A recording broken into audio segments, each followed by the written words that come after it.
परंपरागत हिंदी का शब्द है परंपरागत कृषि विकास योजना।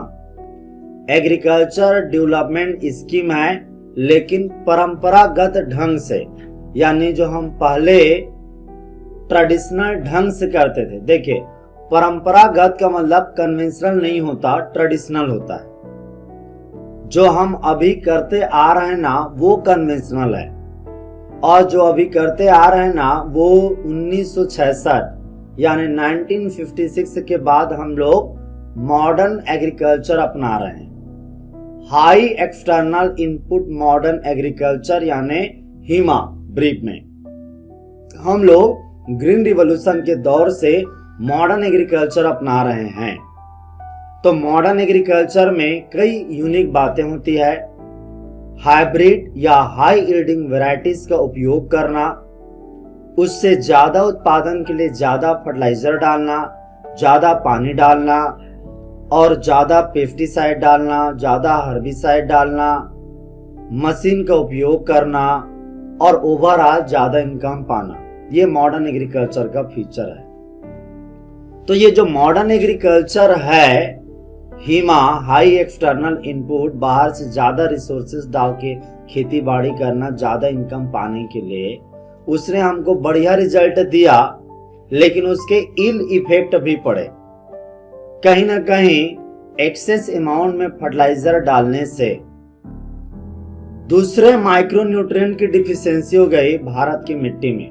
और जहां पे मॉडर्न एग्रीकल्चर ग्रीन रिवॉल्यूशन लाने के लिए जो अपनाया गया, उन एरिया में कौन से वो एरिया, कौन से एरिया को ग्रीन रिवॉल्यूशन का हार्टलैंड कहा जाता है? Punjab, Haryana, western UP. ये जो एरिया है, ये वेस्टर्न जो एरिया है, वेस्टर्न इंडिया का, नॉर्थ वेस्ट का, ये इंडो गैंगेटिक प्लेन रीजन है, एग्रोक्लाइमेटिक रीजन के बेसिस पे। तो बेसिकली यही पार्ट है जहां पे ग्रीन रिवॉल्यूशन आया, फूड ग्रेन प्रोडक्शन हुआ, लेकिन आज वो एरिया सफर कर रहा है फर्टिलिटी डिक्लाइन से। आपको बता दूं, किसी भी न्यूट्रिएंट में आपस में उनके भी इंटरेक्शन होते हैं। हमने बहुत ज्यादा नाइट्रोजन सप्लाई के लिए यूरिया डाल दिया, तो एक्सेस नाइट्रोजन से दूसरे माइक्रोन्यूट्रिएंट की डिफिशियंसी हो गई। और लिबिग ने कहा था लॉ मिनिमम के रूप में कि जो न्यूट्रिएंट कम मात्रा में पाए जाते हैं ना, उनके असर और ज्यादा खतरनाक होते हैं। वो सीधा, जैसे नाइट्रोजन का सिम्टम थोड़ा सा नॉर्मल रहेगा, लेकिन जिंक जो कि एक माइक्रोन्यूट्रिएंट है, उसकी कमी हुई तो एकदम से आपको बड़ा डिजीज आ जाएगा। तो माइक्रोन्यूट्रिएंट की प्रॉब्लम आने लग गई, ग्राउंड वाटर का लेवल डाउन हो गया और सोइल सैलिनिटी डेवलप हो गई, सोडियम का एक्सेस हो गया, सोडियम के साल्ट का, कैल्शियम और मैग्नीशियम के साल्ट का एक्सेस हो गया, तो सैलिनिटी और सोडिसिटी प्रॉब्लम आने लग गई। सोडिसिटी यानी सोडियम की एक्सेस से ना मिट्टी का ऐसा बनावट हो जाता है कि पानी ऊपर में ही रह जाता है, नीचे इन्फिल्ट्रेट नहीं हो पाता और वाटर लॉगिंग यानी जल भराव की स्थिति बन जाती है। तो ये सब समस्या आने लगे, तो जरूरत पड़ी हमें सस्टेनेबल एग्रीकल्चर की, टिकाऊ खेती की। और टिकाऊ खेती की दिशा को ही प्रमोट करने के लिए ये योजना 2015 में लाया गया। 2015 में ये परंपरागत कृषि विकास योजना लाया गया और इसमें ना सोइल हेल्थ मैनेजमेंट को फोकस रखा गया। सोइल हेल्थ मैनेजमेंट को, कि मिट्टी का हेल्थ सही रहे। अब मिट्टी का हेल्थ का क्या मतलब है? वैसे सिंपल मतलब में, जैसे हम इंसान का हेल्थ कहते हैं, तो हेल्थ का मुख्य कंसर्न होता है माइक्रोब से फ्री होना, माइक्रोब जो डिजीज करते हैं उनसे फ्री होना। लेकिन यहाँ पे सोइल हेल्थ का, वैसे तो माइक्रोब से ही कंसर्न रहता है, लेकिन यहाँ पे सोइल हेल्थ का कंसर्न है कि मिट्टी का, उसकी फर्टिलिटी जो क्षमता है, न्यूट्रिएंट देने की क्षमता है ना, उसका अच्छे से होना, ये सोइल हेल्थ को बताता है। तो सोइल हेल्थ मैनेजमेंट में हम मिट्टी की फर्टिलिटी को रीस्टोर करते हैं, वापिस लाते हैं। और ये एक सेंट्रल स्पॉन्सर्ड स्कीम है। तो सेंट्रल स्पॉन्सर्ड स्कीम का मतलब समझ में आ गया? स्टेट और सेंटर मिलके करेंगे, स्पॉन्सर्ड है, ठीक है। सेंट्रल सेक्टर होता तो 100% सेंटर गवर्नमेंट देता, ये सेंट्रली स्पॉन्सर्ड है, यानी जो भी राज्य स्कीम को चलाएंगे उनको भी अपना पैसा लगाना पड़ेगा। ये परंपरागत कृषि विकास योजना है वो ना, ये लाइन पूछा गया था, ऑर्गेनिक फार्मिंग को प्रमोट करता है। परंपरागत कृषि विकास कैसे हो सकता है? Bye promoting the organic farming. तो आपको इसी लाइन को ध्यान में रखना है कि ऑर्गेनिक फार्मिंग को प्रमोट करता है, ये ऑलरेडी पूछा जा चुका क्वेश्चन है। और यहाँ पे जो सोइल हेल्थ है उसमें इंप्रूवमेंट आएगा, ठीक है, सोइल हेल्थ में इंप्रूवमेंट आएगा। प्रधानमंत्री परंपरागत कृषि विकास योजना है, ये ऑर्गेनिक फार्मिंग को प्रमोट करता है। तो यहाँ पे दो चीजें होती है, एक ऑर्गेनिक विलेज एडॉप्शन होता है, मतलब लोगों को इनकरेज किया जा रहा है कि वो ऑर्गेनिक विलेज बनाएं। अब ऑर्गेनिक विलेज का मतलब क्या है?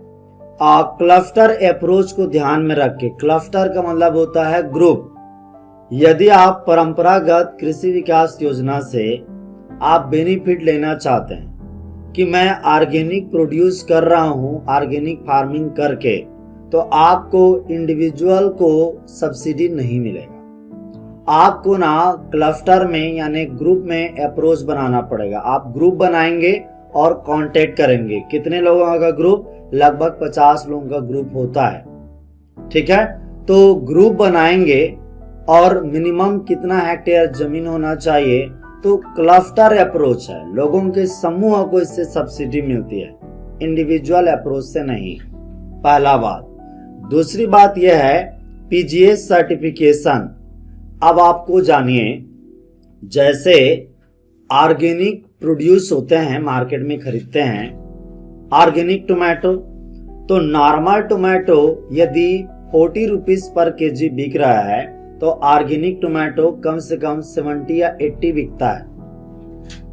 उसमें लिखा रहता है ऑर्गेनिक टोमेटो, क्योंकि सब जानते हैं ऑर्गेनिक टोमेटो में या ऑर्गेनिक प्रोड्यूस में केमिकल कम लगे हैं, और केमिकल कम लगने की वजह से वो स्वादिष्ट भी होगा, हेल्दी होगा और बॉडी के हिसाब से भी ठीक होगा।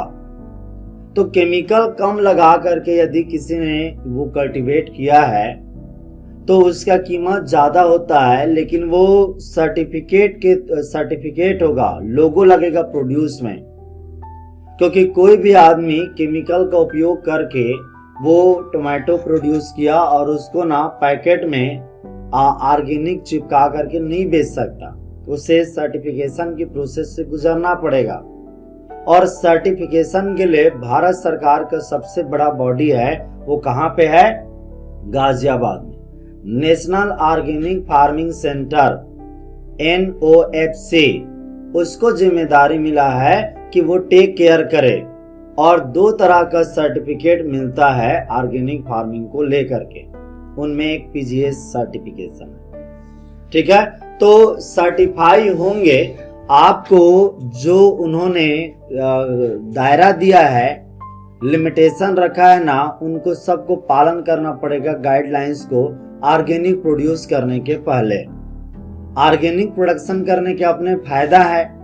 अब आप देखिए कि ऑर्गेनिक फार्मिंग में खास करके कहा जाता है कि वह थ्योरेटिकल जो भी आप प्रोडक्शन करेंगे ना, चाहे डेयरी करें या एग्रीकल्चर करें, कोई भी केमिकल ना करें, ये एक स्टैंडर्ड सेंस है।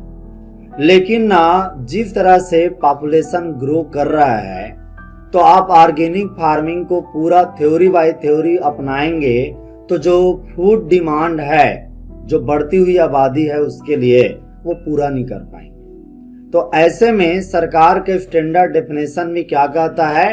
रेस्ट्रिक्टेड यूज ऑफ केमिकल्स, मतलब कम से कम उपयोग, एंड मोर उपयोग of the organic way, organic manures. Organic way जैसे आप इंसेक्ट कंट्रोल करना है तो पेस्टिसाइड मत लीजिए, इंसेक्टिसाइड मत लीजिए, जो नीम का एक्सट्रैक्ट है उसका उपयोग कर लीजिए। आप फर्टिलाइजर देना नहीं दीजिए, कम से कम दीजिए, आप दीजिए गोबर खाद या कंपोस्ट। तो ऐसा ही ऑर्गेनिक फार्मिंग में है। तो ओवरऑल प्रोडक्शन का लेवल कम होता है ऑर्गेनिक फार्मिंग में। तो जब प्रोडक्शन का लेवल कम होता है तो किसान यदि सेम ही प्राइस रहेगा तो क्यों लगाएगा, ऑर्गेनिक प्रोड्यूस क्यों लगाएगा जब प्रोडक्शन का लेवल कम है और प्राइस ऑर्गेनिक प्रोड्यूस का टोमेटो का सेम रहेगा। तो इसलिए मार्केट में डिफरेंस रहता है प्रोड्यूस को और ऑर्गेनिक फार्मिंग अप्रोच करते हैं। यहाँ क्या है क्राइटेरिया, देखिए मिनिमम 20 हेक्टेयर का साइज होना चाहिए। देखिए आप पुराना डाटा देखते हैं तो पुराने में, क्योंकि समय के साथ में स्कीम में भी बदलाव होते रहते हैं, मैं कोशिश कर रहा हूं आपको सरकार जो लेटेस्ट बातें रख रही है ना वही रखूं। तो पुराने वाले डाटा में यदि किसी में वेरिएशन आएगा तो भी आपको करेक्टिफाई करना है, क्योंकि पुराने यदि वेबसाइट वगैरह में पुराने डाटा होंगे वो अपडेट नहीं किए हैं तो उसको आप पढ़ते हो तो दिक्कत में आ सकते हो। ये परंपरागत कृषि विकास योजना में जो क्लस्टर बनाना है कितने हेक्टेयर का, मिनिमम 20 हेक्टेयर का साइज रखने के बावजूद ही आप कांटेक्ट करोगे गवर्नमेंट को। और 20 हेक्टेयर मतलब इंडिविजुअल का नहीं है, आप मान के चले 50 किसान हो गए और 50 किसान किसी ने 1 हेक्टेयर मिलाया, किसी ने आधा, इस टाइप से मिला सकते हैं, आ रहा है समझ में। और मिनिमम 20 हेक्टेयर साइज है। If state have asked to implement a cluster size of 1000 hectare in the plain area, जो स्टेट गवर्नमेंट यदि सरकार का इसके तहत में पूरा पैसा उठाएगी ना तो उसको डायरेक्टली टारगेट लेना पड़ेगा 1000 हेक्टेयर का। प्लेन एरिया में स्टेट गवर्नमेंट 1000 हेक्टेयर में ना ऑर्गेनिक फार्मिंग करवाने का वो ठेका लेगा, और जो हिल एरिया है वहां पे 500 हेक्टेयर ये स्टेट को जब सब्सिडी जाएगा ना उस कंडीशन में। और किसान आपस में करेंगे। किसान कैसे करेंगे, किसान पहले ना फार्मर प्रोड्यूसर ऑर्गेनाइजेशन बना ले एपीओ, और फिर आपस में अपनी ना मतलब मैं ऐसे 20-50 किसान मिल लें और वो कहें कि मैं 1 हेक्टेयर मिला रहा हूँ ऑर्गेनिक फार्मिंग करने के लिए तो 2 हेक्टेयर कर ले, ऐसा। फिर ओवरऑल मिनिमम 20 हेक्टेयर होना चाहिए। फिर आप अप्रोच कर सकते हैं इस स्कीम के तहत में सब्सिडी लेने के लिए। ठीक है, समझ में आ गया इसका क्या अप्रोच है। अब फार्मर जो एलिजिबल होते हैं, सभी farmer within a group of farmer can avail a benefit up to a maximum of 2 hectare. एक किसान का वो 5 हेक्टेयर मिला देगा 20 हेक्टेयर में से तो उसको फायदा नहीं मिलेगा। वो एक किसान मिनिमम कितना मिला सकता है, 2 हेक्टेयर। तो मिनिमम 20 हेक्टेयर तक करना है। तो यदि 10 किसान मिलते हैं, 10 किसान 2-2 हेक्टेयर मिलाते हैं तो मिनिमम क्राइटेरिया क्वालिफाई कर जाएंगे। तो मिनिमम 10 किसान की जरूरत पड़ेगी, सब 2-2 हेक्टेयर मिलाएंगे तो क्या हो जाएगा, उनका 20 हेक्टेयर हो जाएगा और वो अप्लाई कर सकते हैं, क्योंकि मैक्सिमम वो 2 हेक्टेयर ही मिला सकता है एक किसान। तो मिनिमम 10 किसान की जरूरत पड़ेगी। एक किसान को 2 हेक्टेयर मिलाना पड़ेगा और उसको ना 1 हेक्टेयर के ऊपर में कितना सहायता राशि मिलेगा, 50,000, 50,000 पर हेक्टेयर उसको सब्सिडी मिलेगा।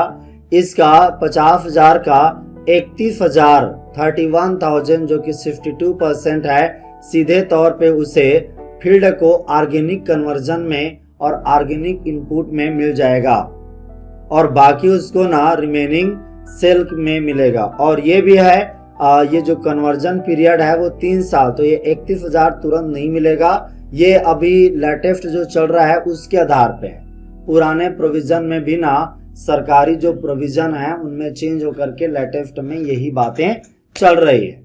ठीक है, पहले शुरुआत में जब स्टार्ट हुआ था 2015 में तो थोड़ी अलग प्रोविजन थे, लेकिन अब ये प्रोविजन चल रहे हैं, इसको आपको ध्यान में रखना है। इसीलिए आप पुराने यदि डाटा पढ़ते हो तो कई बार ये डाटा वेरी भी कर जाते हैं। ऑब्जेक्टिव क्या है परंपरागत कृषि विकास योजना का, तो सबसे पहले ये है कि ऑर्गेनिक फार्मिंग को प्रमोट करना, integrated and climate resilient sustainable farming को बढ़ावा देना। दूसरा है enhancing the farmer net income, तीसरा to produce the chemical free healthy food. तो केमिकल फ्री हेल्दी फूड मैं हमेशा स्कीम का ऑब्जेक्टिव इसलिए बताता हूँ कि बहुत सारे एग्जाम में ना वो स्टेटमेंट के रूप में ऑब्जेक्टिव को भी देते हैं, ठीक है। तो थोड़ा ऑब्जेक्टिव, क्योंकि ऑब्जेक्टिव कहीं पे भी न्यूज में आया वाला नहीं, बल्कि सरकार जिसको रिलीज किया है ना वही ऑब्जेक्टिव स्कीम का ओरिजिनल लाइन बाय लाइन उनके वेबसाइट से वही मायने करता है। फंडिंग पैटर्न क्या है? फंडिंग पैटर्न है 60-40, नॉर्थ ईस्ट में है 19-10।